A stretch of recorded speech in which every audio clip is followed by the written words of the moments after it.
The Tleilaxu's secret must be in their sperm. Our tests prove that their sperm does not carry forward in a straight genetic fashion. Gaps occur. Every Tleilaxu we have examined has hidden his inner self from us. They are naturally immune to an Ixian probe. Secrecy at the deepest levels, that is their ultimate armor and their ultimate weapon.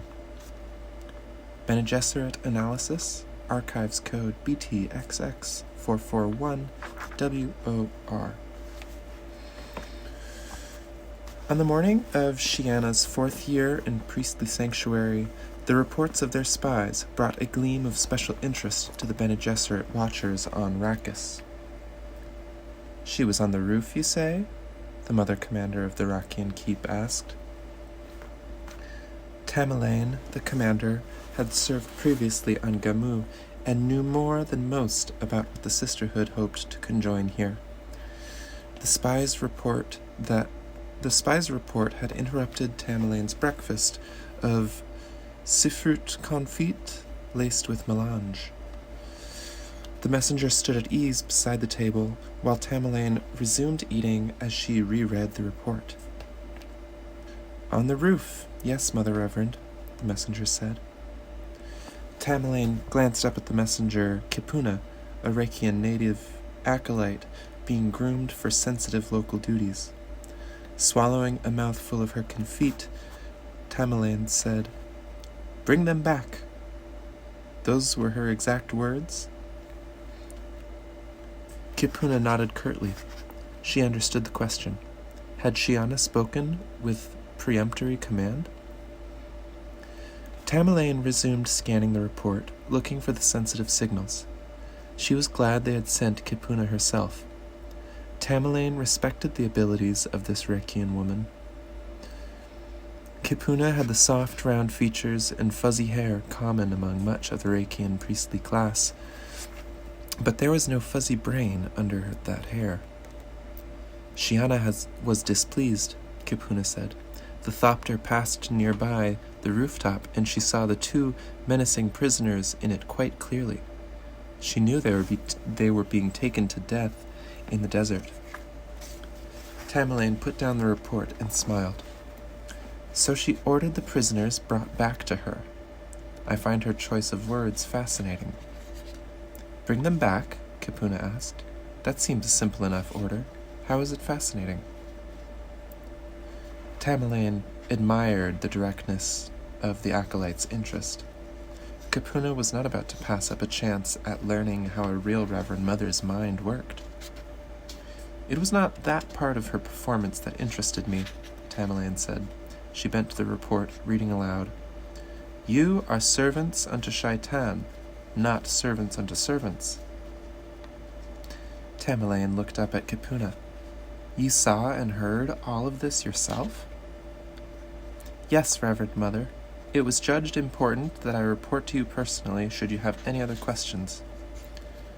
"She still calls him Shaitan," Tamerlane said. "How that must gall them. Of course the tyrant himself said it. They will call me Shaitan." "I have seen the reports of the horde from Deir es-Balat," Kipuna said. "There was no delay in bringing back the 2 prisoners?" Tamerlane asked. "As quickly as a message could be transmitted to the Thopter, Reverend Mother. They were returned within minutes. So they are watching her and listening all the time. Good. Did Shiana give any sign that she knew the prisoners? Did any message pass between them?" "I am sure that they were strangers to her, Reverend Mother. 2 ordinary people of the lower orders, rather dirty and poorly clothed. They smelled of the unwashed from the perimeter hovels. Shiana ordered the manacles removed, and then she spoke to this unwashed pair. Her exact words were now, what did she say? 'You are my people.'" "Lovely, lovely," Tamerlane said. Shiana then ordered that these 2 be taken away, bathed and given new clothes, before being released. Tell me in your own words what happened next. She summoned Tuek, who came with 3 of his counselor attendants. It was almost an argument. Memory trance, please, Tamerlane said. Replay the exact exchange for me. Kipuna closed her eyes, breathed deeply, and fell into memory trance. Then, Shiana says, I do not like it when you feed my people to Shaitan. Counselor Styros says, they are sacrificed to Shai-Hulud. Shiana says, to Shaitan. Shiana stamps her foot in anger. Tuek says, enough, Styros. I will not hear more of this dissension. Shiana says, when will you learn? Styros starts to speak, but Tuek silences him with a glare and says, we have learned, holy child. Shiana says, I want... Enough, Tamerlane said. The acolyte opened her eyes and waited silently. Presently, Tamerlane said, Return to your post, Kipuna. You have done very well indeed. Thank you, Reverend Mother. There will be consternation among the priests, Tamerlane said. Shiana's wish is their command because Tuek believes in her. They will stop using the worms as instruments of punishment. The 2 prisoners, Kipuna said. Yes, very observant of you. The 2 prisoners will tell what happened to them. The story will be distorted. People will say that Shiana protects them from the priests. Isn't that exactly what she's doing, Reverend Mother? But consider the options open to the priests. They will increase their alternative forms of punishment, whippings and certain deprivations. While fear of Shaitan eases because of Shiana, fear of the priests will increase. Within 2 months, Tamerlane's reports to Chapter House contained information of her own words. Short rations, especially short water rations, have become the dominant form of punishment, Tamerlane reported. Wild rumors have penetrated the farthest reaches of Arrakis, and soon will find lodging on many other planets as well. Tamerlane considered the implications of her report with care. Many eyes would see it, including some not in sympathy with Teraza. Any Reverend Mother would be able to call up an image of what might be happening on Arrakis. Many on Arrakis had seen Shiana's arrival atop a wild worm from the desert. The priestly response of secrecy had been flawed from the beginning. Curiosity, unsatisfied, tended to create its own answers. Guesses were often more dangerous than facts. Previous reports had told of the children brought to play with Shiana. The much garbled stories of such children were repeated with increasing distortions, and those distortions had been dutifully sent on to the chapter house. The 2 prisoners, returned to the streets in their new finery, only compounded the growing mythology. The sisterhood, artists in mythology, possessed on Arrakis a ready-made energy to be subtly amplified and directed. We have fed a wish-fulfillment belief into the populace, Tamerlane reported. She thought of the Bene Gesserit originated phrase as she reread her latest report. Shiana is the one we have long waited. It was a simple enough statement that its meaning could be spread without unacceptable distortion. The child of Shai-Hulud comes to chastise the priests.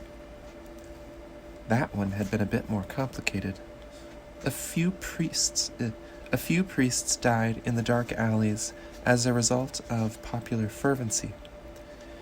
This had fed a new alertness into the core of priestly enforcers with predictable injustices inflicted upon the populace.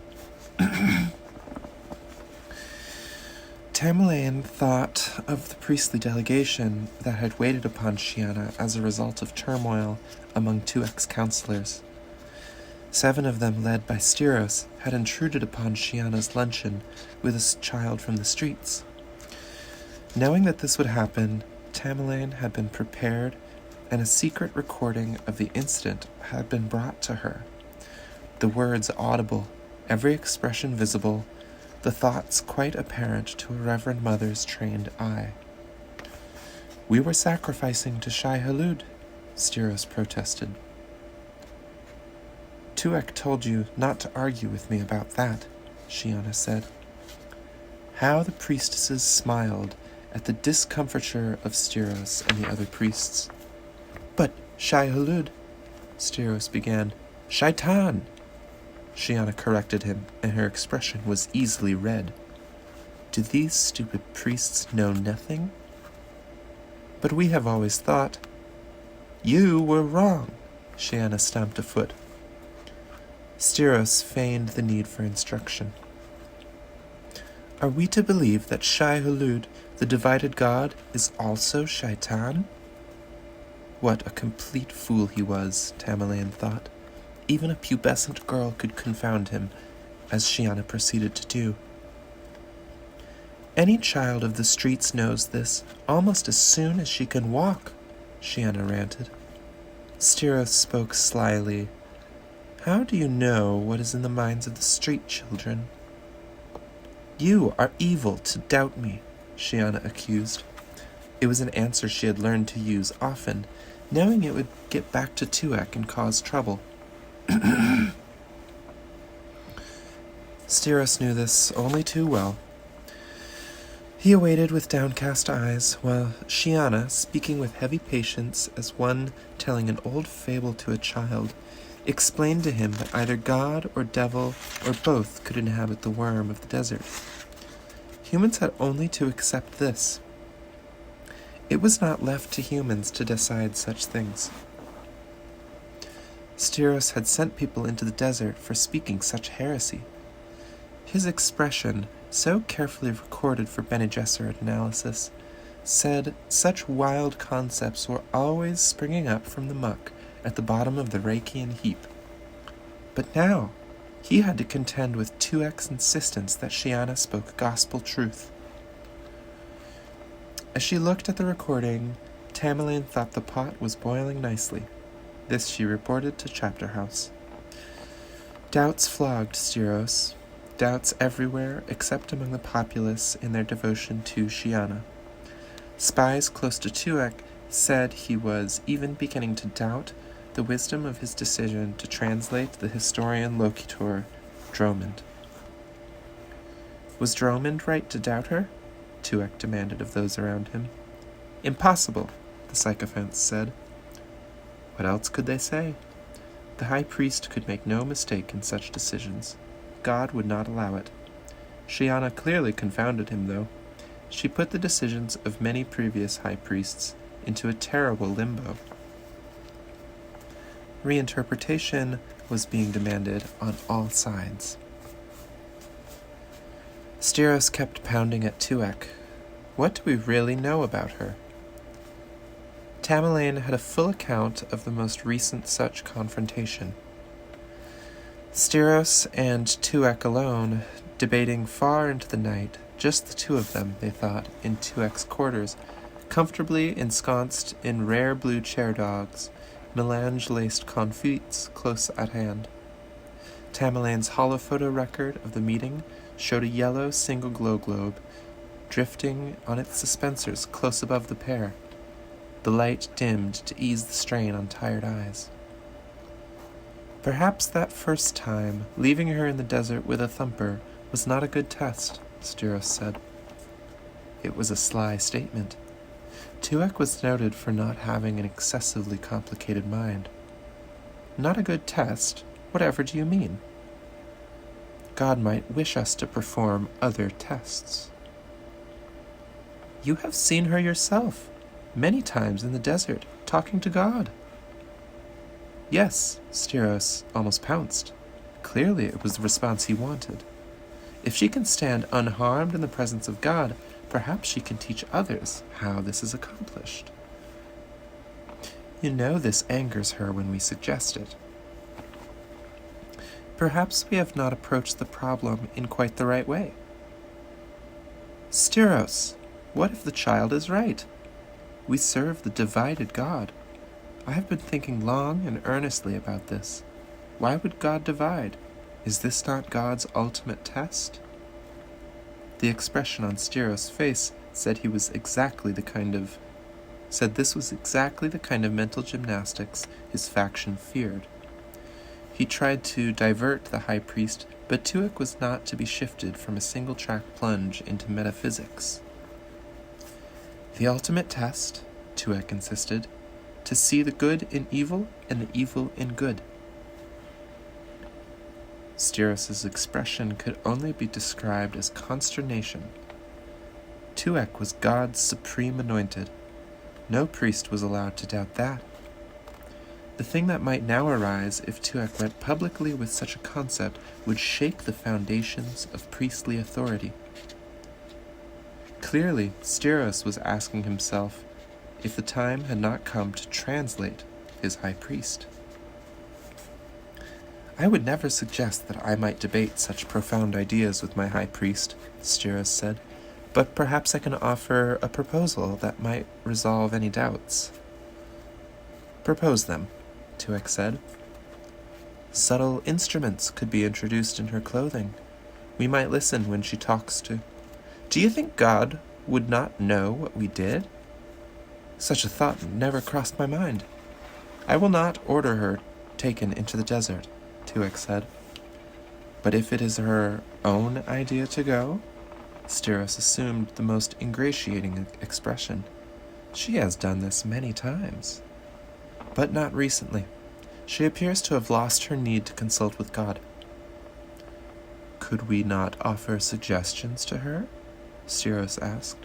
Such as, Shiana, when will you speak again with your father?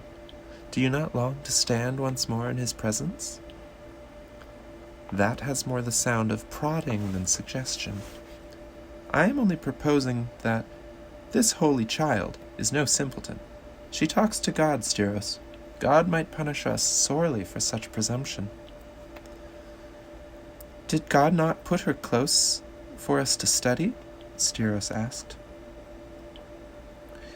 This was too close to the Dromund heresy for Tuek's liking. He sent a baleful stare at Styros. What I mean, Styros said, is that surely God means us to learn from her. Tuek himself had said this many times, never hearing in his own words a curious echo of Dromund's words. She is not to be prodded and tested, Tuek said. Heaven forbid, Styros said. I will be the soul of holy caution, and everything I learn from the holy child will be reported to you immediately. Tuek merely nodded. He had his own ways to be sure Styros spoke the truth. The subsequent sly proddings and testings were reported immediately to Chapter House by Tamerlane and her subordinates. Shiana has a thoughtful look, Tamerlane reported. Among the Reverend Mothers on Rakis and those whom they reported, this thoughtful look had an obvious interpretation. Shiana's antecedents had been deduced long ago. Styros' intrusions were making the child homesick. Shiana kept a wise silence, but she clearly thought much about her life in a pioneer village. Despite all the fears and perils, those obviously had been happy times for her. She would remember the laughter, poling the sand for its weather, hunting scorpions in the crannies of the village hovels, smelling out spice fragments in the dunes. From Shiana's repeated trips to the area, the sisterhood had made a reasonably accurate guess as to the location of the lost village and what had happened to it. Shiana often stared at one of Tuek's old maps on the wall of her quarters. As Tamerlane expected, one morning Shiana stabbed a finger at the place on the wall map where she had gone many times. "Take me there," Shiana commanded her attendants. A thopter was summoned. While priests listened avidly in the thopter hovering far overhead, Shiana once more confronted her nemesis in the sand. Tamerlane and her advisors, tuned in to the priestly circuits, observed just as avidly. Nothing even remotely suggesting a village remained on the dune-swept waste where Shiana ordered herself deposited. She used a thumper this time, however. Another of Styros' sly suggestions, accompanied by careful instructions on the use of the ancient means to summon the divided god. A worm came. Tamerlane watched on her own relay projector, thinking the worm only a middling monster. Its length she estimated at about 50 meters. Shiana stood only about 3 meters in front of the gaping mouth. The huffing of the worm's interior fires was clearly audible to the observers. "Will you tell me why you did it?" Shiana demanded.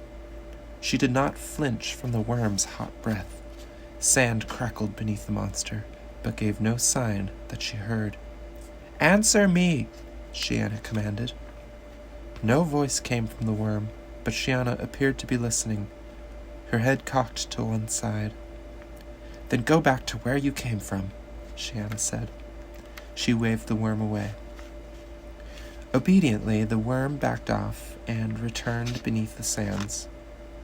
For days, while the sisterhood spied upon them with glee, the priests debated the sparse encounter.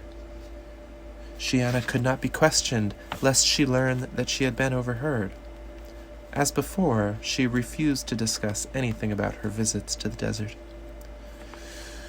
Styros continued his sly prodding.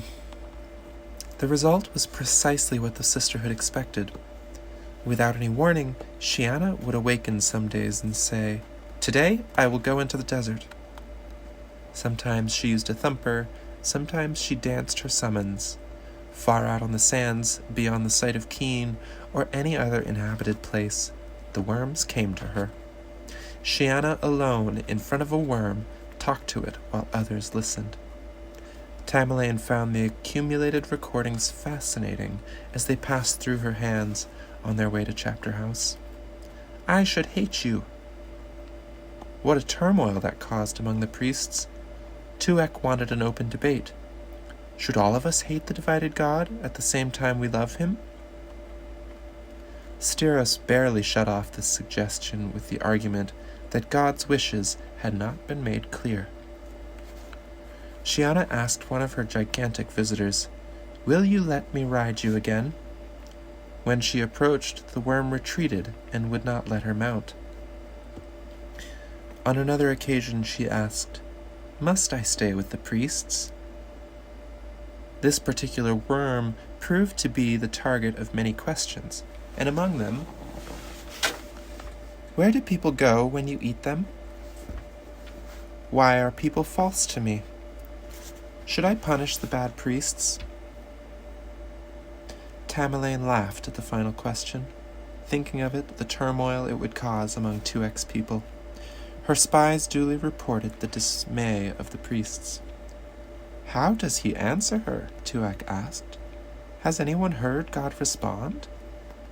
"Perhaps he speaks directly into her soul," a counselor ventured. "That's it." Tuek leaped at his offering. "We must ask her what God tells her to do." Shiana refused to be drawn into such discussions.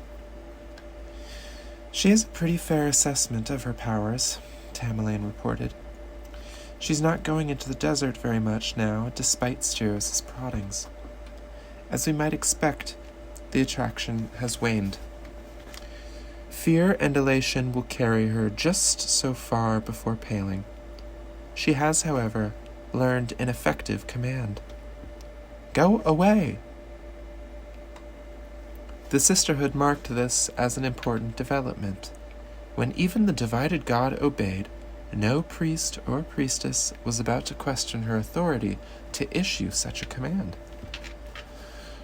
"The priests are building towers in the desert," Tamerlane reported. "They want more secure places from which to observe Shiana when she does go out there." The sisterhood had anticipated this development and had even done some of its own prodding to speed up the projects. Each tower had its own wind trap, its own maintenance staff, its own water barrier, gardens, and other elements of civilization. Each was a small community spreading the established areas of Arrakis farther and farther into the domain of the worms. Pioneer villages no longer were necessary, and Shiana got the credit for this development. "She is our priestess," the populace said. Tuek and his counselors spun on the point of a pin. Shaitan and Shai-Hulud in one body? Styros lived in daily fear that Tuek would announce the fact. Styros's advisors finally rejected the suggestion that Tuek be translated. Another suggestion that Priestess Shiana have a fatal accident was greeted with horror by all, even Styros finding it too great of a venture. "Even if we remove this thorn, God may visit us with an even more terrible intrusion," he said, and he warned, "The oldest books say that a little child shall lead us." Styros was the most recent among those who observed upon Shiana as something not quite mortal. It was observed that those around her, Kania included, had come to love Shiana. She was so ingenious, so bright and responsive. Many observed that this growing affection for Shiana extended even to Tuek. For the people touched by this power, the sisterhood had immediate recognition. The Bene Gesserit knew a label for this ancient effect: expanding worship. Tamerlane reported profound changes moving through Arrakis as people everywhere on the planet began praying to Shiana instead of Shaitan, or even to Shai-Hulud. "They see that Shiana intercedes for the weakest people," Tamerlane reported. "It is a familiar pattern. All goes as ordered. When do you send the Gola?"